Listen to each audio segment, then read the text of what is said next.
রাজুদের বাড়িতে এসছি, দেশবাড়ি সুন্দরবন চোরাদাগাতিয়া। এসেছিলাম অন্য জায়গায়, একটা নেমন্তন্ন বাড়ি ছিল আমাদের ওই আমঝাড়াতে, আমাদের এক স্টাফের মায়ের কাজ ছিল। তা সেখান থেকে রাজুদের দেশবাড়ি মানে রাজুদের বাড়ি থেকে ঘুরতে চলে এসেছি।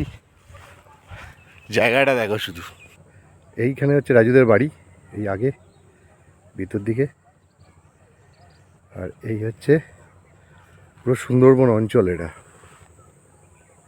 আর আর আমার এপারে হচ্ছে এই নদীর পাড়।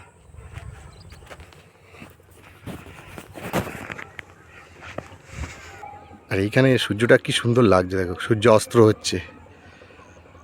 ও নাইস নাইস।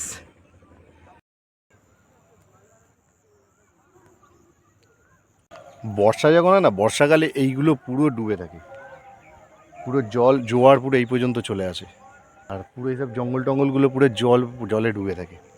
আর বর্ষার পরে মানে এই ঠান্ডার সময় এদিকে আর জল ওঠে না, তখন এটা পুরো মাঠ একটা ভ্যালি মতো হয়ে যায়, দারুণ দেখতে লাগে।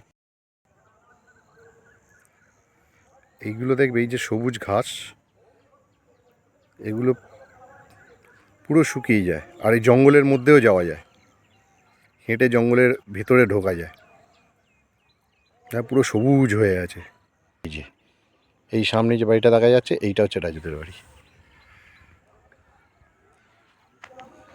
আর এগুলো ফিশারি, মাছ চাষ করে ওরা। বর্ষার সময় চাষ হয় বেশি, ঠান্ডার দিকে অতটা করে না। আর এটা পুরো নদীর পাড়,